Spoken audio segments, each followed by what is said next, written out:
Well, good morning, everyone, and welcome to Personal Coffee Talks morning show. My name is James Slim Overton, and I'm here with co-host Leah J. Stitt, and we have a couple of guest hosts, reoccurring guest hosts that we have this morning as we have a conversation. And first of all, I'd like to say, you see this screen going by, the ticker going by. Happy Labor Day to all those out there, and hope the ones that are out there that don't have to go to work today, or and those teachers that are taking a breath before they have to go and face the music this morning. So welcome, enjoy your day and everything like that. But good morning, everybody. Everyone, how you doing? Excellent. How Good are you? morning. Good morning, sir. Everybody, I'm good. Yeah. So let everybody. We have John Gantz here. We have Conrad is here with us. I guess you saw him before. He was a guest on our show, and a few weeks ago. So we decided to bring him back periodically and get his opinions on certain things. But we're going to talk a little bit about the Labor Day, and since it is Labor Day, and it's not for those who don't really know, have been living under a rock. It's not about women and having babies. No, it's not about that. That's not that kind of Labor Day. It's the the about the working class out there and the origins of Labor Day. So anybody want to start because I have some stats here about what happened during the month of August. But before I get into that, good morning everyone again. And anybody want to start with what Labor Day means to you? I'll begin with simply saying that growing up, it used to be a signifier of the Tuesday afterwards would be the first day of school. Growing up in Virginia Beach, we didn't have school start before Labor Day until this year. So all of my life, I'm like, hey, school's about to start. And it also meant a little bit of football. Yes, the start of the NFL football season. And I'm going to have to listen to James and the Colonel talk about football on every Monday morning show. I'm not Yeah, looking forward to that portion of it, okay? yeah, especially about the Cowboys. So we're going to talk. Especially about the Cowboys. We'll talk about Norfolk State as well. I was at that game, and I was sitting on the Norfolk State side, and I was kind of secretly rooting for Virginia State. You got your Uh, wish. yeah, I sure did. What do And you secretly root for them, huh? yeah, well, I was sitting on Norfolk State side. I didn't want no trouble. Didn't want no Okay, all trouble. right, okay. But only because they're still in the CIAA, and so is Union. So I kind of had a little, kind of leaning towards that. But it was a good game, determined in the last second of the game. So yeah, it was a good game. But let me say this too. As we talk about our kids going to school, and as parents sending your kids off to college, the last thing you think about is when you send your kid to college is one of your kids lose their life. And we Mm-hmm. had that situation. We had the Labor Day Classic at Norfolk State, and everything, and the campus was full of people, alums, and Virginia State. It was a festive time, and then later on, a sophomore was killed at a party, a student. And like last year, this time, something happened. A young lady was killed, a student, at a house party near ODU. And just want to and the fellow that was killed this time was from Maryland. And can you imagine the parents having to come down and send your kid to college, and you have to come down and identify the body? So our thoughts, and I know a lot of people say this, but I have to say it, our thoughts and prayers go with the family, and any other families or parents that are concerned about the kids. The college life is supposed to be an experience of book learning and social gathering. That experience should be something that you should treasure for the rest of your life, and not to go there and lose your life. So let's get it together, people. Those children those students are our future, and they should be able to come down and go to college and enjoy the full experience of it, and not be concerned about, am I going to make it back home? So uh, I just had to bring that up, and let people know that with everything going on that is joyous, we still have some things that we have to to deal with. So my heart goes out to that family that lost their child in their Yeah. in his sophomore year, trying to get an education and improve his future. But anyway, I just had to throw that in. I'm sorry, throw that little dim light, but that's what's going on in our world today. That's what's going on. Unfortunately.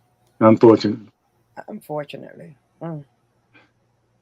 Okay, back to the labor, and I kind of agree with you, Conrad. That's my memory of Labor Day. It was all before we were working. We knew it was just one day before we had to go back in those classrooms, and so we tried to make the best of it. It was the end of the summer, and we had already gotten those assignments.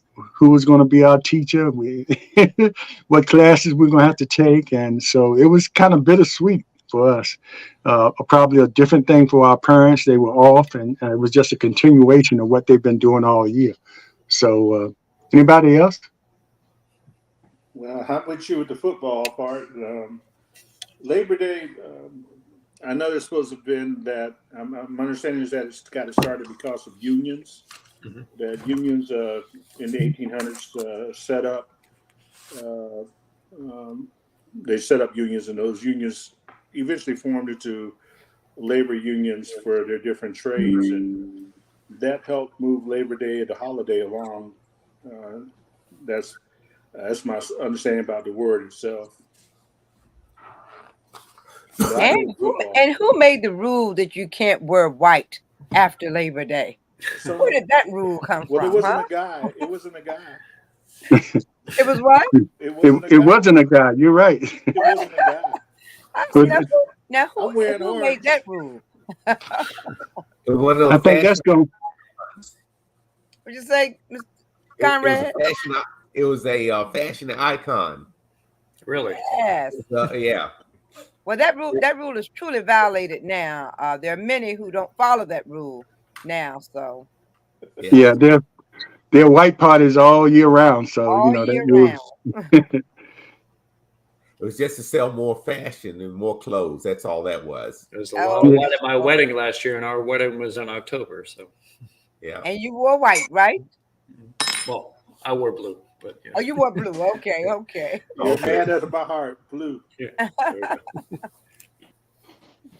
But anyway, the Labor Day, it really, I saw something where it really started. It used to be on May 1st. When it first started, it was like worldwide Labor Day, May Day, and Labor Day was May 1st. And then by the time the U.S. got a hold of it, this country got a hold of it, they changed it to the date it is today.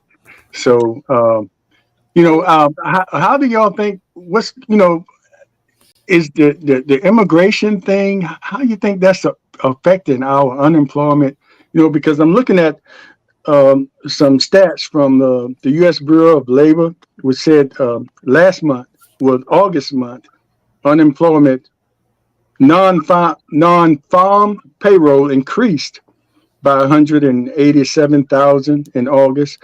The unemployment rate though rose to 3.8 from last year this time. Um, so on one end, a lot of people are being employed, but still at the same time, a lot of people are being unemployed. So, how is that balance working? Well, the uptick to about 3.8% was because there was also an uptick of people trying to enter the workforce who weren't in it themselves. So when they do that, it adjusts upwards to a higher employment rate. So even though we could see a month of 150,000 plus month after month after month, if more and more people try to get in, they're going to not immediately get a job. And because of that, the unemployment rate will go up.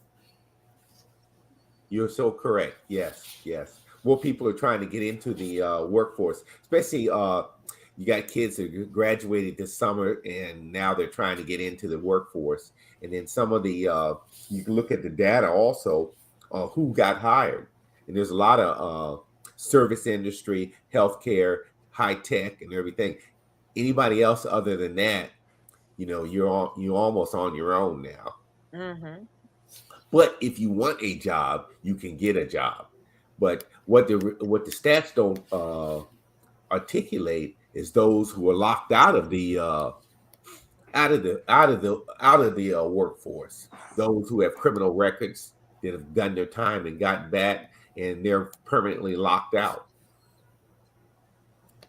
So we Well, have to do something about that. I think also the thing, the wording, if you want a job, you can get a job. Mm-hmm. What I found out when I used to go out and do job interviews for companies, people wanted a job, but we were trying to tell them, you might not get the job you want. We can get you a job. Yeah. I went down to Tulane and did a job fair in Tulane, and a lot of children, not a lot of young men and women never wanted to leave Louisiana, although we had jobs all across the world. Yeah. But they were great applicants, but many of them didn't want to leave, and we couldn't. It seemed like you just couldn't explain to them, I can get you a job making X amount of money, yes, but it's just not going to be here. Yeah. And I think if we could teach our young people that, hey, life is you're going to fail more than you win in life, but you begin somewhere and you get to where you want to get. You just don't get there right at the beginning. I don't think any of us got there right at the beginning. Well, you know what, Johnny? That's a good point, because I spent 9 years in the Sessions Command or in some kind of recruiting for the Army. And one of the first things you have to do is you have to get young folks or anybody to understand that, yes, you have to follow the job. The job does not come to you. You can't stay in the city of Portsmouth, per se, or where you're at and think you're going to, your chances are you're not going to succeed or do what you want to do. If you go somewhere else to have more opportunity, you can come back to it. Build that resume and come back, but you got to open your mind and says, hey, if this opportunity is here, I got to go chase it. Yeah. Yeah, I mean, how many Fortune 100 jobs are even in Hampton Roads? Yeah. I wasn't Norfolk Southern one of the last ones, and they moved out of state. So. Yeah. And the other thing is everybody wants to start at the top. Yeah, that's true. Yeah. Everybody wants to be a president. Everybody wants to lead. Yeah, I got you. Yeah. And very selective as to what type of job they want. I mean, they don't. I think back when we were working, if someone offered us a job, we were happy to receive that job. But now the younger people are very selective as to what they want to do, where they want to work, what time they want to work. And COVID has changed a lot of that as well, because people have been given the opportunity to work at home. And many people who've been working at home don't want to go back into the office anymore. So they'll opt out of receiving a job if they cannot stay at home, or if it's not the job that meets their thoughts as to what they want to do. They're not willing to take the jobs anymore. Yeah. And another thing that COVID created was a lot of, and I think it was starting to happen anyway, a lot of content creators on social media. And I see, in one area, you have these people that do reactions from music videos and music and things like that. And some of those people are making over $100,000 a year just sitting home reacting to videos. Why would they ever go back to any kind of structured employment? I'll never know. As long as that holds up, or people are willing to stream and watch them, and they're getting all the views. They get more views than probably newsworthy shows where they give information. But that's just the sign of the times. And I guess you all mentioned about some people don't want the jobs. I mean, if they can sit home and make money just by watching videos, why not? Knowing that, and we know that, I hate to even sound like my grandparents, but like mom and daddy, you two know. But we sound like them when we talk, because now we are them. Yeah. We're that group. Yeah, them. We are who we didn't want to be like that.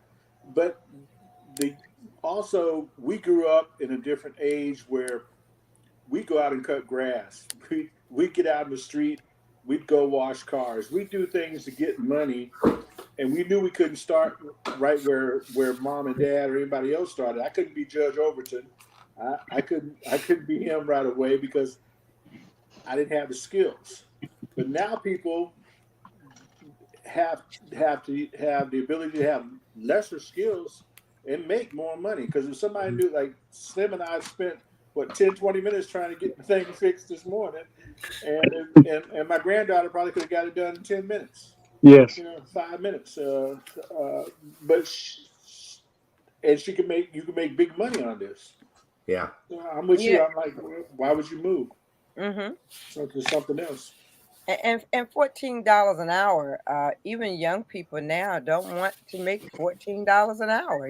So people think their worth is much more than that. So It's easier to do that if you aren't in your own house. exactly. When I was up until October 2021, I worked at the oceanfront, Virginia Beach oceanfront, which is all of it is customer service. And I was at the front desk of a Ocean Holiday Hotel from 2005 until 21, and I only got up to about $13.50 for that, even after that many years doing it. But it was good pay if you lived at home with your parents. Mm-hmm. If you have to do something like do rent, car note, suddenly that is no money at all because it's all going to go to bills. Exactly. So if you have more and more situations where people who are young have to face a lot of bills all at once, there's going to suddenly be a lot of clamoring for 15, 17 plus an hour. Yeah. Livable wages. Yeah. Yeah. So how do we explain that as we try to encourage students to finish high school and go to college and get an education and continue the education, get those grad degrees and everything like that, because it's going to help them get more money. And then they graduate and they have to work in a field not even related to what they studied for about 6 years or 8 years, and how do you continue to convince them to do things like I think I would tell the young men and women first, you don't have to go to college to get a good job. If you learn to work on a Mercedes Benz or a Ford, you're going to get paid to do that. And if you learn that skill, you can take that skill and set up your own shop in a little while. Or you learn to do HVAC or something like that, a trade school, which we seem to have gotten away from lately. I remember they used to have trade schools on every corner. And for people like us, that used to be all we could go to as a trade school. They used to have industrial arts in school, remember? And you would learn stuff. So I would tell them, you don't have to, everybody's not fit. Everybody doesn't want to go to college. I'm good with that. And we're going to have a lot of loans to pay, which is another bill. That's right. They don't want to have that big money to pay back either. So, but I would tell them that find something you like. And might not be the first thing you've pulled. Probably it's not going to be the first thing you do, but keep going. And when you find it, do it. Do it to your best of your ability. And if that's 4 years of college and med and graduate school, that's good. If it's not, it's still good because I'm going to pay you to fix my car. Mm-hmm. Yeah. Yes. But you know what? Since it's Labor Day, I'll bring this up too, is that, we've been for over a decade, well, since Ronald Reagan, we've been in an anti-union state, especially from the Republican side, because one, you want to increase, if you can get rid of bust the unions, you get rid of all the benefits and get the pay, you can slow down and increase your profit margin. I saw a report the other day. They talked about how the bustling auto industry in Indiana, Tennessee, South Carolina, Georgia, and Texas just pumping out cars with non-union workers. But or machines. So those workers are making what they call good money, but with no benefits, no retirement, no. They may give them a little bit of health care, sort of for the health care. But that same auto worker in Michigan is pumping out the same car, but I got almost twice as much money. I got good benefits, and I have a retirement. but that's what they don't want across the board. And that's why you see when NAFTA came also, where we could ship those same auto plots cars, ship them down, ship the whole factory down to Mexico, make it, and then I can send it back here.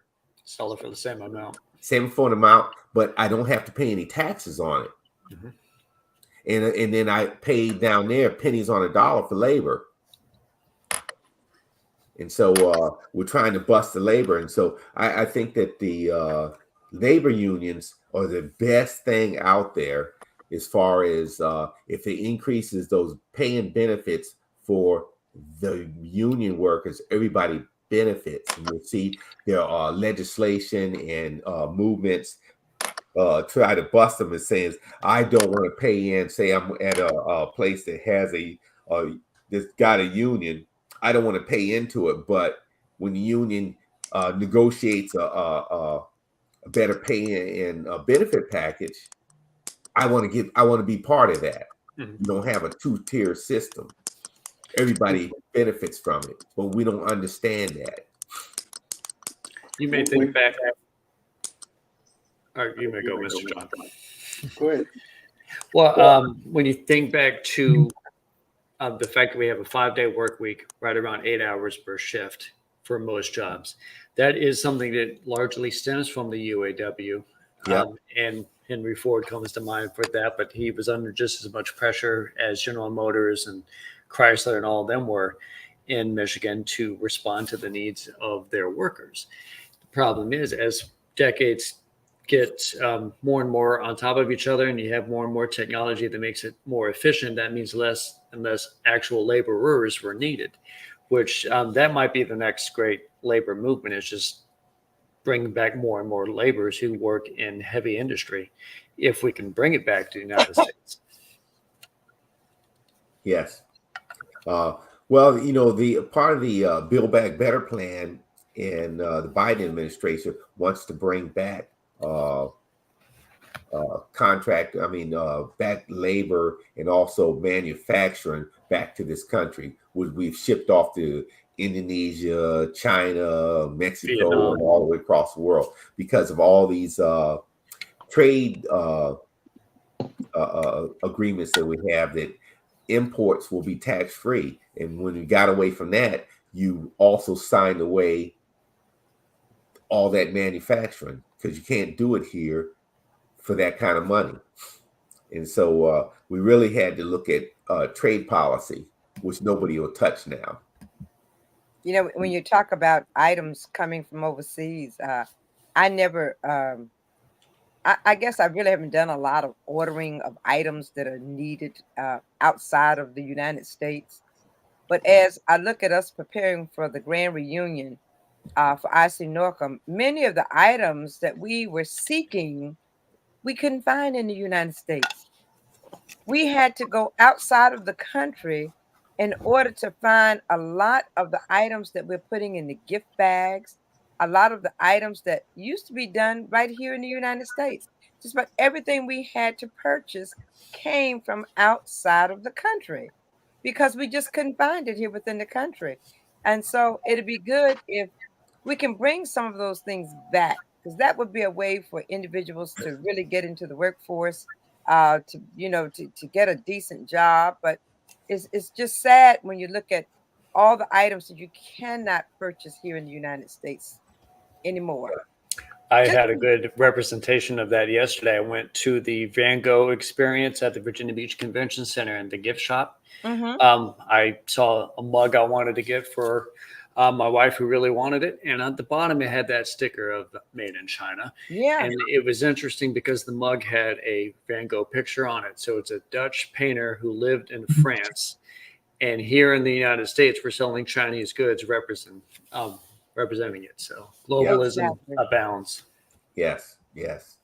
And a lot of these states have become right to work states. A lot of red states have turned into Virginia. right to work states, and that allows them to really tamper down unions. What people don't understand, I thought Slim brought me on board because I worked for the U.S. Department of Labor for 13 years. So I've sat in there and watched what they've tried to do ACA, from the firm, Obamacare, what do you call it, Obamacare, to all the pension and healthcare stuff, the wage and hour, workers' comp. But when they brought that right to work into Texas, people lost jobs at a quick rate. Mhm. And what other people don't understand is when you have a union, the union doesn't just fight for the people and the members of the union. Yes. It fights for the company. Yeah. It fights against the company for the workers. So you don't have to be a member of the union to reap the results of what the union gets. So there's a lot of problems with the way the country is functioning now, because they're saying bring back the jobs from China and bring back the jobs from Japan, but you sent the jobs over there because you wanted to have cheap product labor. when you brought it back Mhm. here. Yeah. You know, you didn't. And that's why the mills are closed down. The wood mills are closed down. Car industry. South Carolina is building BMWs And you know, Toyotas and Volkswagens.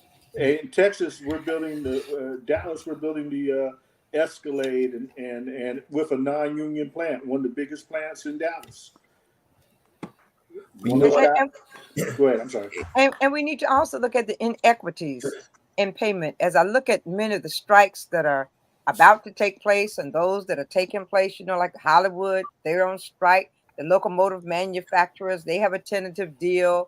And then you look at the American Airlines stewardess, they have a potential for a strike. But when you look at the inequities in the pay, when you look at those on top, walking away with billions and billions of dollars, but yet you cannot pay your workers a decent wage. The chairman of a company, he walks away with billions of dollars, but yet you're saying, well, I can't pay my workers a decent wage. And plus, if I pay them a decent wage, then I have to go up on the cost of the items I'm making or the items I'm selling.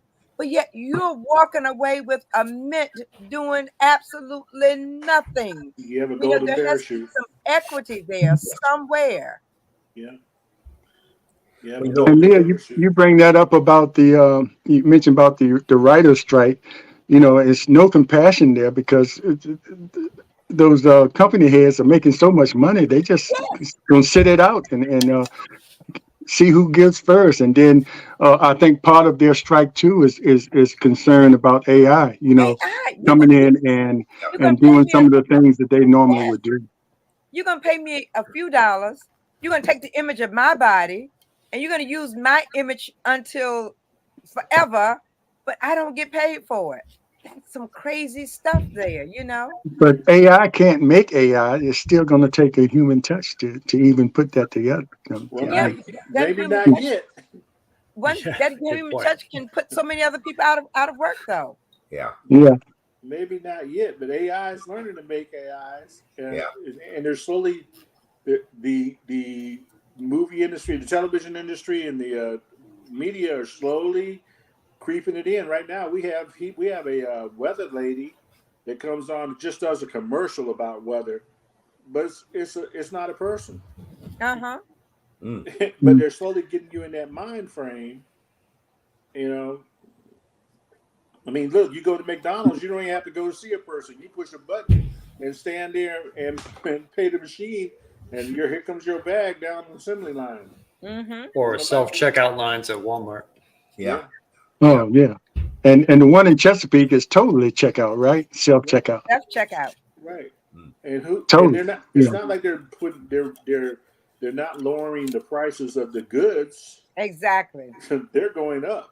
Yeah, So, they're going up. As Leah said, these people are making $1 million, $1 billion golden parachutes, but they haven't lowered the cost of their product. Yeah. Their product's steady going up. As we talked about that, let me give you some other numbers. Major worker groups in August. What rose? Adult men in general rose 3.7%. Whites 3.4%. Asians 3.1%. But the jobless rate for adult women dropped or pretty much stayed the same, 3.2%. Teenagers 12.2%. Blacks 5.3%. Hispanics.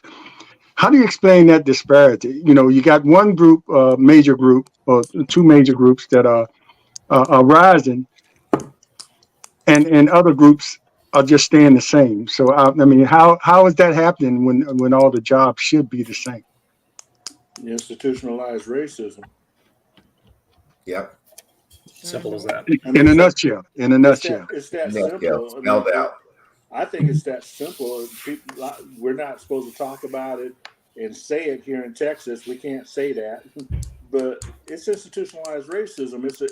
It's a foundation that has been there for years, and Centuries.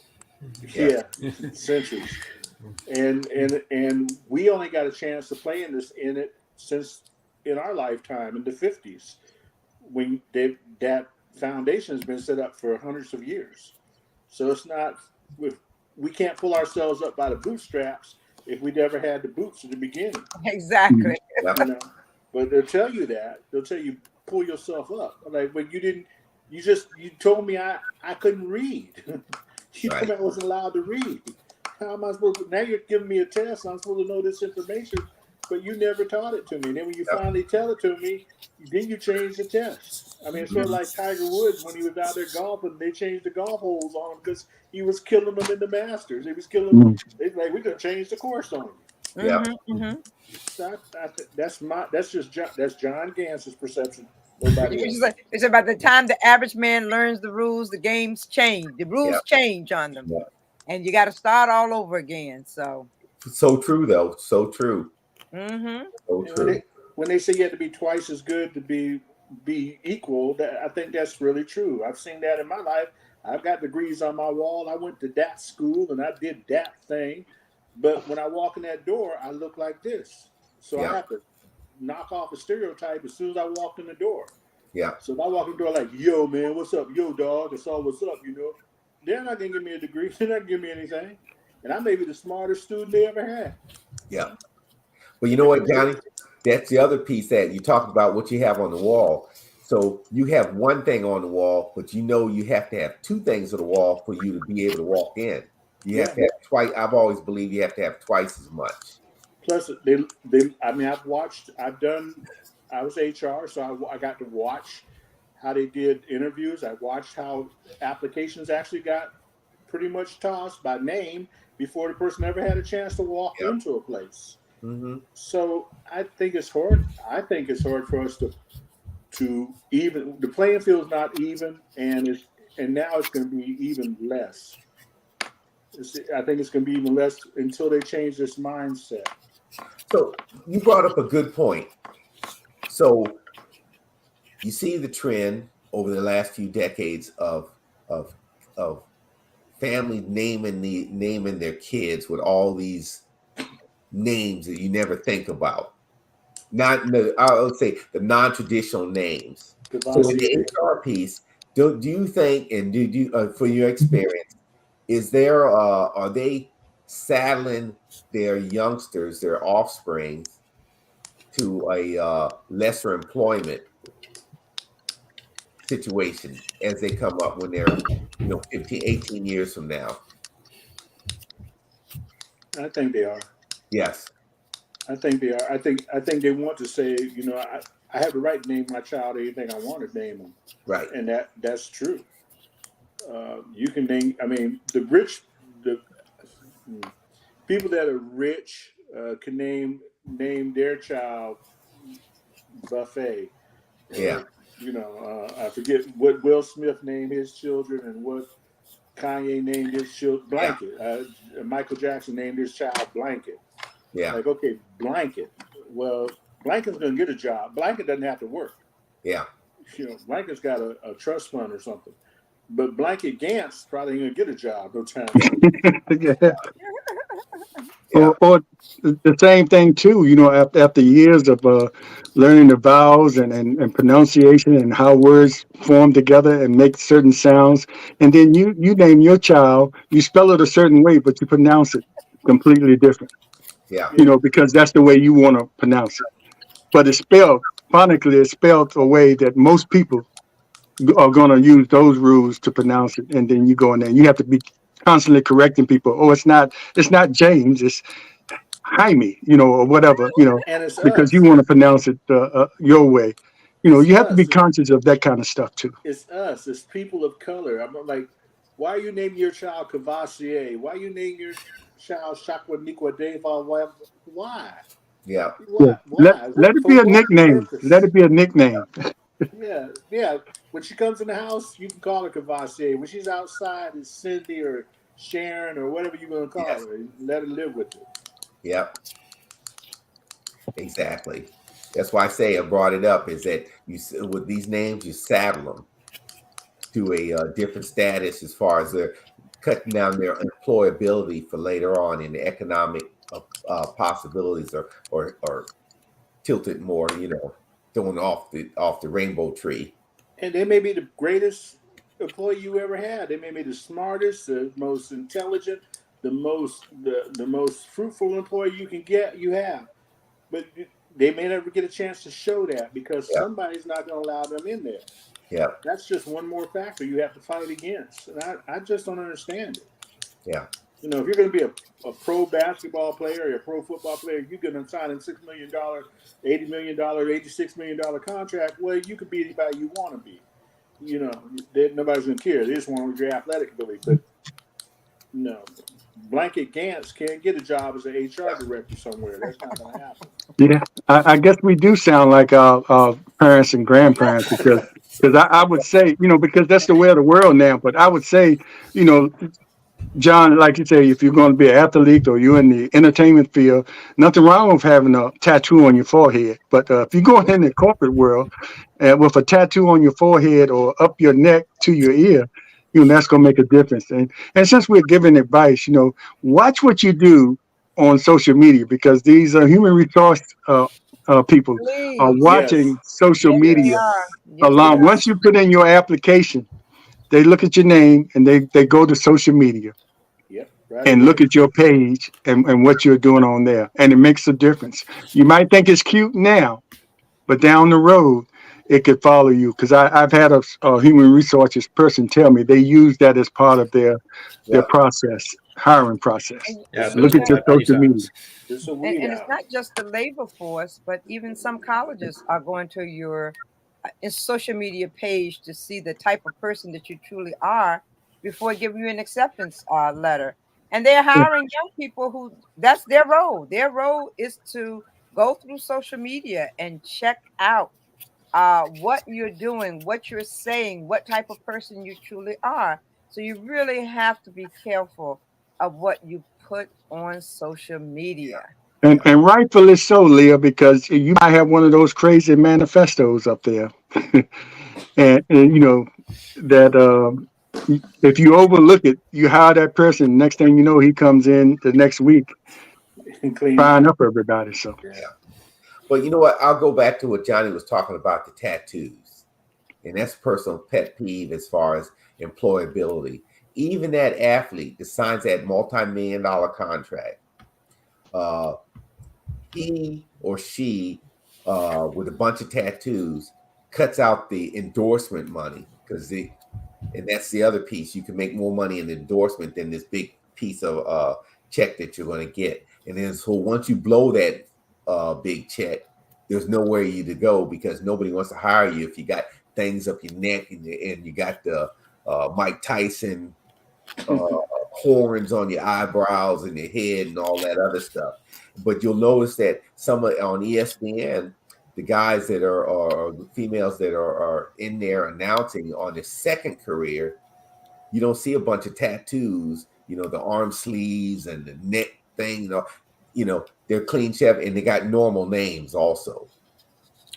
And they can talk. How about that? Like Nate Burleson and Michael Strahan. Yes, that's the Right, one. Yeah. exactly. Michael Strahan is an excellent example.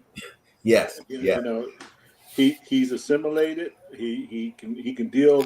He communicates real well. He can talk to anybody about anything. He's amicable. He's like the guy you want to sit down and play and talk to. yeah, You know, and he makes more money now than he ever made in football.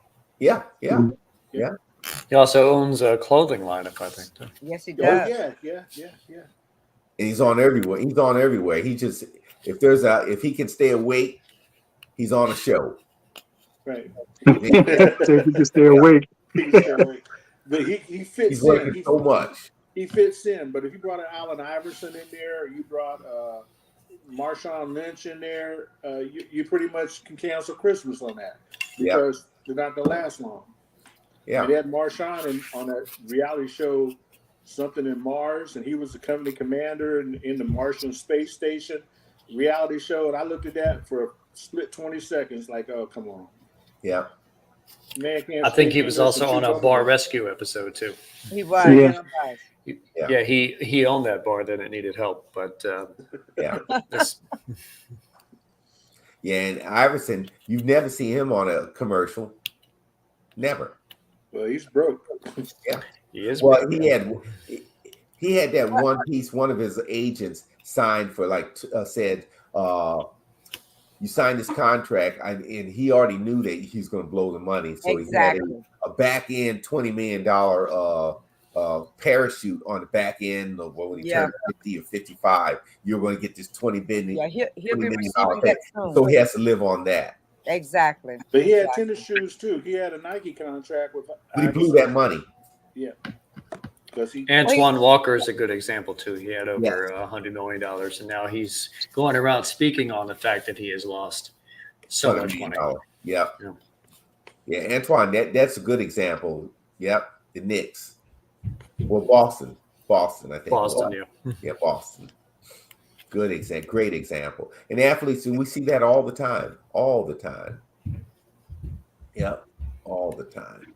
Yeah. So, Yeah, as we talk about the unemployment and employment, and you get into the politics of the thing, how much of a political football are our leaders playing with this? Because it seems like some of the things that we're dealing with could be worked on or solved, maybe. But some people in politics use it as like I said, political football, just kicking it back and forth. Speaking of, I think that could be the very origin of Labor Day itself. 1894 was when it became a federal holiday. That was Grover Cleveland who signed that in September. Earlier that year, from up through May and into July, was the Pullman strike, and it was very negative in the press because people died, and the reason why is because Cleveland was worried that the mail was being stopped by this railroad strike. So he actually sent in troops, and I think over 20 people died in that. And within a month or so, it's a federal holiday to support labor, which just coincided with the fact that that was a congressional election year. And he was probably trying to buy himself a little bit more support for that fall election in his party, which was, again, this was 1893, was one of the worst economic contractions of the country. So you see the reason for all this labor strife, cutting wages, and they needed to increase pay, better working conditions. And this was at a time when even the Democrats are very libertarianish, and they wouldn't mind just firing everybody. So Labor Day comes into existence in a year right in an election year. So I think this has always been political. Yeah. And the Pullman strike was the Pullman coach workers, right? Yeah, the sleepy cars. So they were also supposed to be renowned for being very, very educated and very well versed for being able to travel across the nation and see different things. Was that part of one of the Black History things we heard about years ago? Yeah. Yeah. Okay. Did you heard about years ago, but you won't hear about today because it's not written off the books. It's Not gone. in Florida. That's a whole station, or Texas. Yeah. That's a whole conversation we will It have surely another is. time. Because how do you take somebody's history away? By not telling you. Yeah. Thank you. But You know what? Here's the other thing too. If you watch the Republican debate, every Fight. Did you call it a debate? Excuse me. Did I hear debate? Was it a debate? talk, whatever they did, whatever they said of it, but every candidate on that stage wanted to bust unions. Yeah. What's wrong with that story? because they're not Especially pro-worker. and They're they also pro-capitalist. singled out Yeah. teachers unions. Teachers They are unions. pro-capitalist, as Conrad says. Every one of them. Here's a good way to just paint that picture. Let's say you take Glenn Youngkin as an example, who would run and say that Virginia already is the best place to, quote, do business. And the reason that they might hang their hat on that is that this is a right to work state. Yeah. But at the same time, measurements say that Virginia is one of, if not the worst state to work. And that would be the mirror image parallel of that. It's because we're right to work. Right.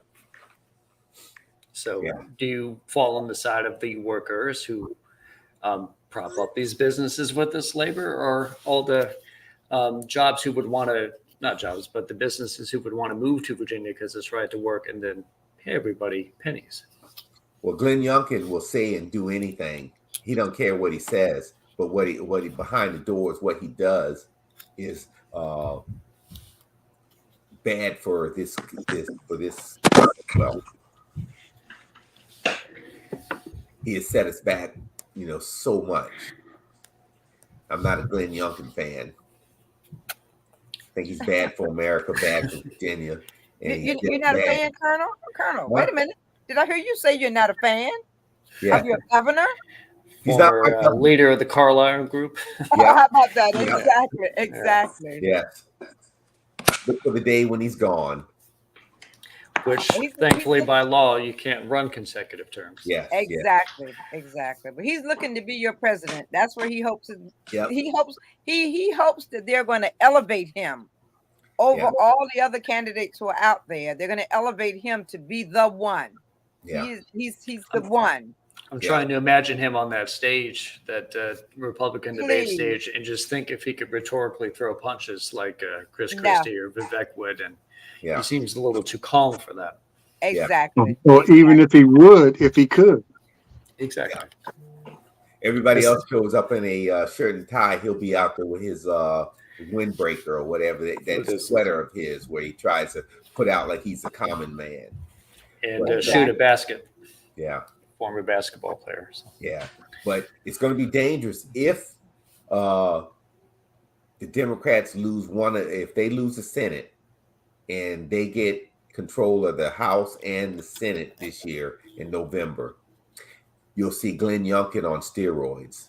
Oh, you will. That's for sure. It's the Senate that's kind of kept him in check. Yeah, that's Uh, old. Blue wall. Yeah. So if the people don't get out there, once again, if you don't Yeah. get out there and cast that ballot, if you don't get out there and vote, then you get what you deserve. Yes. Sit back and wait for others to do the work for you, but you have to get out there and you have to cast that ballot. You have to make sure that the Senate stays the way it is now. Yes. And you Only know checks and that, balances that we have. yeah. I looked at over the news over the weekend. You saw another shooting death, and remember when this administration, state administration, came into office, they said we're going to help Portsmouth with we're going to send so many state troopers down there to help you guide, and patrol areas, crime areas, and stuff like that. And we're going to send all this money, all these grants, and everything, so we can improve the running of the justice system and just try to, tamp down the numbers. Soon as they made that speech, he came down and said that, and he sat up there with all the politicians and everything, made all these profits. I'm talking about the AG. They left, and that's the last That time was you it. heard. Didn't hear anymore. Yes. Yeah. I was at that event. I was as well. Yeah, and we were filming it for Portsmouth Coffee Talk. But and that as we talk about other shows, that's another show entirely too, because how what's happening out here could be solved just by that. Is not the answer. It goes way deeper than that. But that's a big part of it. Colonel, that's a big part of it. And when you make promises like that, you have to follow through. You just can't do that because it's politically expedient, for you to say it because you're in the locality that's having the problems. And then you go back to Richmond, we never heard from you again. But Yeah. Not even a second thought. Not even a second thought. Well, look at the picture of DeSantis, who had to respond to that Jacksonville shooting, and the people around him who were giving him the side eyes look, because Yeah. that's probably the last time they were going to see him. Yeah. And Yeah. he was only there for a photo op. He Yeah. wasn't there because of his concerns about the death of those individuals. He was there for a photo op. Yeah. Purely. And And yet, actually, he has no empathy. He has no empathy. He has no compassion. You know, he's just like a robot. He is AI. Maybe he is created through artificial intelligence, because this man has no emotions. I mean, he's no no feelings. He's just stiff. He's just a stiff individual. yeah. And you just can't give him that audience, or stop and put down the audience. Those audience were expressing their feelings. And, Yes. they were hurt, and they've seen what he's done. So to come down there and stand in the middle of all of them, and say all that, and we know what you're about, and then to somebody to come up and chastise the audience for reacting in a way that I thought that it was pretty natural for them to act, considering who was standing there speaking. And he's been against everything that most of those people out there stand for. Yeah. So I would parallel like this, because he's one of the foremost leaders of trying to eliminate just talking about Black history as a concept. Mhm. If this shooting had happened in Florida 30 years ago, would his curriculum even mention it? Right. No. right. No. Yeah. And he's thrown gasoline on the fire with his policies and laws that they've passed through a Republican-led legislature to allow more guns out here to all the crazies. Mm-hmm. And so in abstention, he is part of the problem. You allow more guns out here to the crazies, and with the right to shoot everybody law that they have down there, there's nothing you can do. But then you want to say, hey, it's not my fault. Yeah, they always use the crux of mental health, and I use crux as, imagine like Captain America's shield here. Yeah. It could just bounce right off if every single time you mention mental health, and then you don't also provide federal programs and federal money and state programs and state money to create better mental health conditions of people who are suffering from that. You can just use it as an excuse, but never actually have to do anything about it. Mm-hmm. Do you remember years ago? I hate to keep going back, but it's so relevant to what happens now. Years ago, you would ride past people. Guys would have a truck, and they'd have rifles sitting in their truck all day long. They weren't shooting people. Yeah, rifles were loaded for bear. Yeah. Thomas, you and I, we go out with 22s and go shoot at stuff all day long. Not people, but they shouldn't have been shooting at the animals probably, but just shooting stuff, and all day long. So when they turn around and say this man is crazy, I look at who first. I want to see who you're talking about, because usually the crazy person actually is a white guy. 99% of the time, it's a white person that's a crazy person. We're thugs and criminals if we're out there shooting, but most of the mass shootings aren't caused by people of color. You find one or two, but you won't find a lot of them. But everybody that's shooting isn't crazy. There's just some mean people out there. And right now, I believe there's a aura in the country that this is acceptable. There are people that write manifesto. I hadn't even heard of manifesto until I went to college. There's people writing these big, long diatribes about what they hate. And I'm like, you're not even old enough to hate all this stuff you hate. You haven't lived. You're 20 years old. How did you even live to hate this stuff? Yeah, the Jacksonville guy was 21. Yeah. And if you remember that kid that was in Washington State, he went and shot 3 people and got away with it. Walked past the police with his AR and told them, "Hey, I did the shooting." But and he's trying to run for an office here in Texas. Kurt Rittenhouse. Good old Texas. Yeah, man. If I had to pick a state that he would be able to somewhat successfily run in, it might be Texas. But it would be Texas. Yeah, everything happens here in Texas.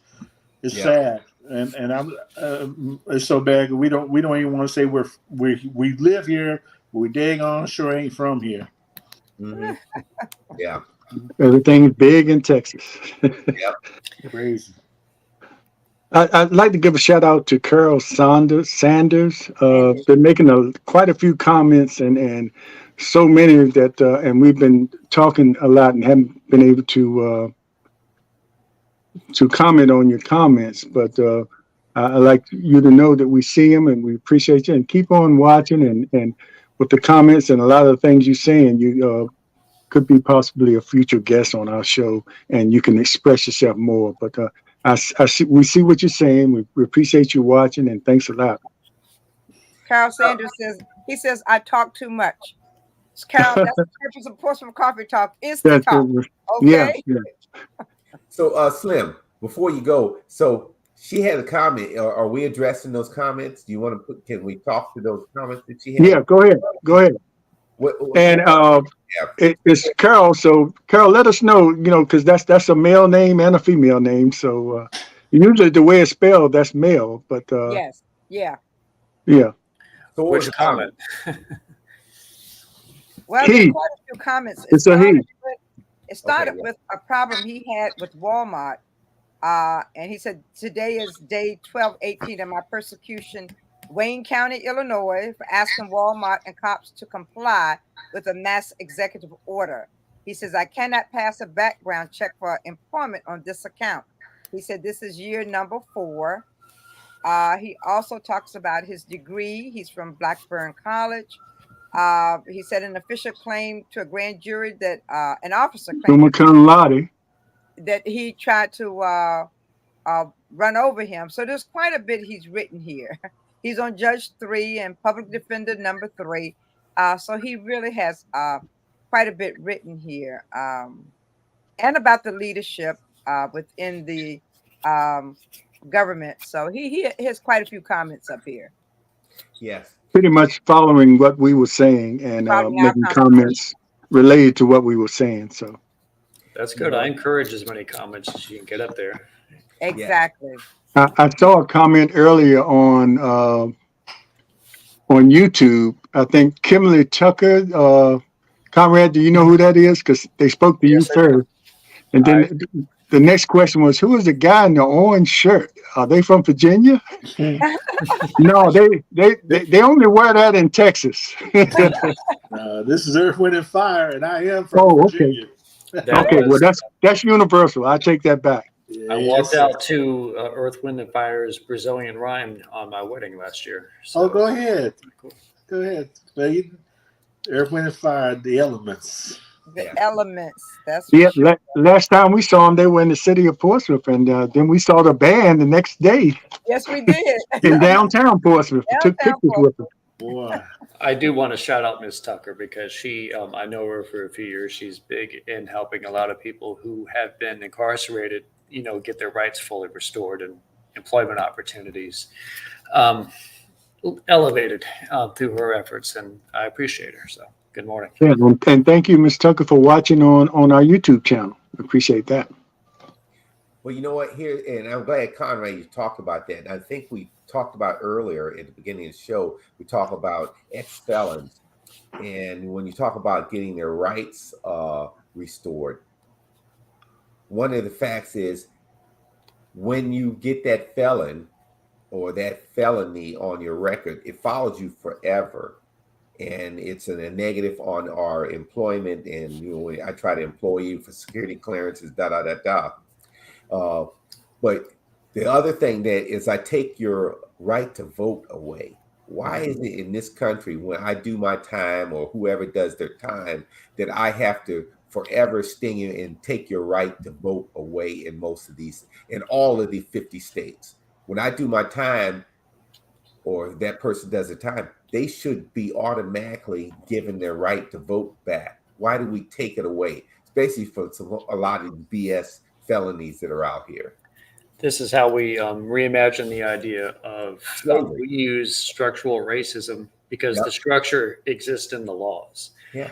And here, this is a law that says that, okay, you're not going to be able to vote. And if you want to apply for a position, private sector or government sector, you're going to have to check the box that says you have been convicted of a felony. And Yeah. that's just we were talking about names earlier about how that automatically dismisses you because you have a name. If it Yeah. says felon at the bottom, not going to get hired. Yeah. Yeah. And it's institutionalized because we found ways to make it easier to take predominantly the black man out of the family for real small crimes, put them in jail for real long times, and then when they come back out, they can't vote, which means they can't vote to change what we're doing in the beginning. And here in Texas, actually, they're taking over the largest minority city, which is Houston, and putting their own electoral committee in. And it passed. It passed because there's a supermajority Senate here and House, and also the Supreme Court, Texas Supreme Court is majority Republican. So in Houston, Houston's being led along by its nose, sort of like Jackson, Mississippi, and Flint, Michigan were done with other issues. But Houston is because of elections, because it's the biggest minority election block. Well, it's the same thing. Fascism. You have a governor who thinks he's Mussolini. Yeah. Well, when you take in a wheelchair, when you take away people's books, history, background, it's a fascist society. It's a autocratic society. And the question I always still have is why? Why are you all allowing it? We wouldn't allow this 10 years ago. So what is it pushing what's pushing around in the state, the underbelly that's causing this to be acceptable? Yeah. I'm curious your thoughts on Colin Allred. I think he has a chance because there are a lot of blue and there's a lot of purple. I've talked to a lot of people that really hate the Republican Party, but I don't think they're really great with Ted Cruz a lot more than other Republicans with Biden. So I think the independents will push it, and I think eventually it'll go blue. But if you can keep gerrymandering and stringing things along, and I mean, look, tomorrow we start prosecuting our AG. Who had already had an indictment 4 years ago. He's been indicted for 4 years and they never took him to court. Exactly. That tells you something. But they want him out. It's not Democrats, because we didn't have any pull on this. He did something really, really bad, and he did something bad to somebody that had some power. And next thing you know, the Republicans said, you got to go. You ain't got to go home, but you got to get out of here. Well, you know what you mentioned before we go? You mentioned Ted Cruz. If I'm running against Ted Cruz, I would ask the first thing, what have you done? What bills have you passed since you've been up there from day one, and this is going to be your third time around in the Senate? I would just show his Cancun airport photo every time. Thank you. Everybody else in Texas was suffering. In the state of Texas. Zero. Has done nothing other than walk around and sit up on some stage and talk about he's a great debater. I'm from Harvard. He talks crazy, Colonel. He talks crazy. Yes. It's insanity. Total insanity. Yes. And he's also sort of loathed by his fellow Republicans too. So yes. It should be that easy. He's not the most liked person. No. Yeah. Okay, as we close down, I want to thank the host and our guest host that will continue to come back with us. And I want to put out say this: we're going to have we're formulating a list now of citizens, local citizens, to have this same kind of conversation. We can have up to 10 people on here, and whenever we have these citizens, I want to bring these two guest hosts back because I think it'll help us. But we want to do that and get some of the people that, like I mentioned earlier, that disagree with us to come up here and, state their reasons for how they feel, why they feel the way they feel, and have a constructive dialogue with them. So look forward to that as the upcoming years. And I want to say this to politicians as we enter into the political season. and early voting starts later this month. So anywhere else you go during the political season, you have to pay. So it's not going to be any different here. We'll give everybody equal chance to come on here, but we're going to charge if you come up here specifically for your political platform. Uh, that's the way it's going to have to be. We can no longer bring uh, you up here with your platforms and for free, and you're paying everywhere else. So Exactly. look forward to that. Now we encourage you to come on to excuse me again, to be a part of any other discussion. But as far as your political platform, we'll give you the time you need, the hour, and have a discussion. You have to answer our questions, but it's going to be for a fee that we to be announced. But we'll gladly bring you up here as many times you want to come on, and we have an audience that you might want to reach. So just wanted to put that out there for you people that are running for office. You come on, pour some coffee talk now. We've done it for years for free, and watch you go other places and pay.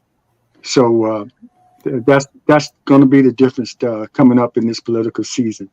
Uh, so I just had to put that in there. Any other last comments from our hosts or guest hosts before we tune out and start our day? Well, most people are off today, I hope.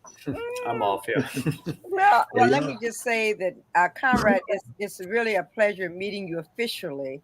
Nice to meet you I too. watched the last time you were on. I could not come on, so it's really great meeting you. And I will get back on that proposal that you made to me after the grand reunion is over. I can't take on anything else until I get through this grand reunion the end of September. I want to also mention that Conrad Sanders is also mentioning about cannabis. We know we have some people who will soon be growing cannabis in the Portsmouth area, and maybe we can get them to come on to talk about what they're doing and what their plans are and what their hopes are for the future. I So maybe think we High get Street has several High businesses Street, on that. yes, yes. So we need probably I'll talk with them to see if we can possibly get them to come on and talk about what their plans are for that facility on High Street and what their dreams are for the future. Get them on as well. Um, John, once again, it's always great being on here with you, Hey, and we're glad to have you. Get your state of Texas under control. I put that on your shoulders. Put your yeah. superhero cape on and get out there and make some changes in Texas. Well, We you need need to some changes. send me a vest. You need to send me a bulletproof Well, vest. and Leah, please mention that for people for the grand reunion Oh, that yes. you have until tomorrow. We It have was until supposed to end. tomorrow to pay. We got a little reprieve from the hotel, and there are many people who were trying to pay. Tomorrow will be the last day. We're already up to over 400 people who will be attending, and it's going to be a grand affair. Conrad, I wish you could be there. You'll never see anything like it again in the city of Portsmouth or the state of Virginia. So if you want to pay, you still can pay online. You can inbox me. I can tell you how you can pay on. You can pay online by going to www.icnaainc.org. That's IC Norcom Alumni Association Incorporated.org. And you go to events, you go to Grand Reunion, and you can pay online. Or we will be we have an alumni meeting tomorrow night, 7 o'clock at IC Norcom High School. Um, and also, you can call the treasurer and you can make an appointment with her to pay. But we're looking forward to this grand affair, and I wish that each of you could be there. But we will have plenty of highlights on Portsmouth Coffee Talk once it is over. Oh, and one thing I want to mention, James, also is that Friday at 11:30 a.m., that's Friday the 29th, we will have an official wreath laying ceremony at Mr. Israel Charles Narcom's grave, which is that Calvary Fisher Hill Cemetery. Yeah, I think they're both together. So I Calvary never knew. Hill is there Yeah. together. But we're going to be there with an official wreath laying ceremony at 11:30 a.m.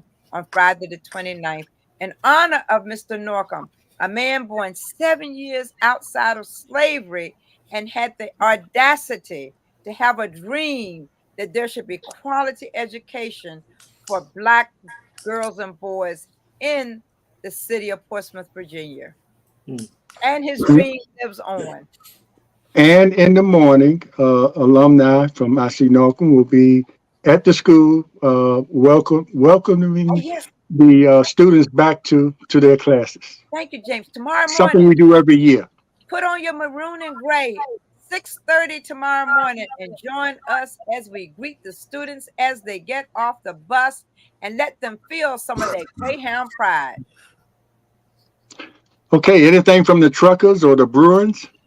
Well, I'll add one thing real quick is that when you were talking earlier, talking about how politicians or anybody wants to come on the show that we have disagreements. No, we don't. I don't really want to. I want to soften that by saying we want to hear a different point of view of the folks that come in, and public debate is good. Public debate is good. So come on out, and if you have something that is different from what anybody on the show wants to say, come out and debate it. Because It's a better way to put it, Colonel. Thank you. the truth will see the light. Yes. Indeed. Conrad, it's great meeting you, and I don't have anything with the truckers because I don't know what the truckers are doing. But I think I'm gonna come over. I'm gonna come down and become a honorary IC Greyhound. Yes. Your cousin did. The colonel has become an honorary member of the Greyhound Alumni Association. Oh Well, no! he married a Greyhound. He married a Greyhound. He had no choice. Yeah. I'm about 1.5 miles away from Norcom, so if I get back Conrad, in you need to join us, Conrad. Come out tomorrow morning and join us at Norcom High School. When we, by 6:30, I'll already be in Virginia Beach working my out of school time shift with the Oh, Parks my and goodness. Recreation. So, well, we invite you. We invite you to become also a member of the association. You can be an honorary member of the IC Norcom Alumni Association as well. thank you, and also nice to meet you, Mr. John, and pleasure to be on again, Miss Leah and the Colonel as well. Great points, and Yes. Mr. Slim Overton, thank you again for bringing me on. I very much enjoyed this program. And before you go, Conrad, let people know how they can watch your podcast. Yes, I've just wrapped up this past week my third interview on the, as you may see below my name there, Shiz Who YouTube channel. I've so far interviewed a presidential candidate, a teacher in Virginia Beach, and Virginia Beach City Councilman Chris Taylor. I'm working to reach out to many more people in Portsmouth, Chesapeake, Norfolk, Virginia Beach, just to bring on and discuss things that are great. So thank you for allowing me to speak on that. All right. Okay. Thanks, everybody, and take care. And we'll see you next time. And enjoy your Labor Day. And to the students, have a great year. You study hard. Safe year, a safe year. Yes.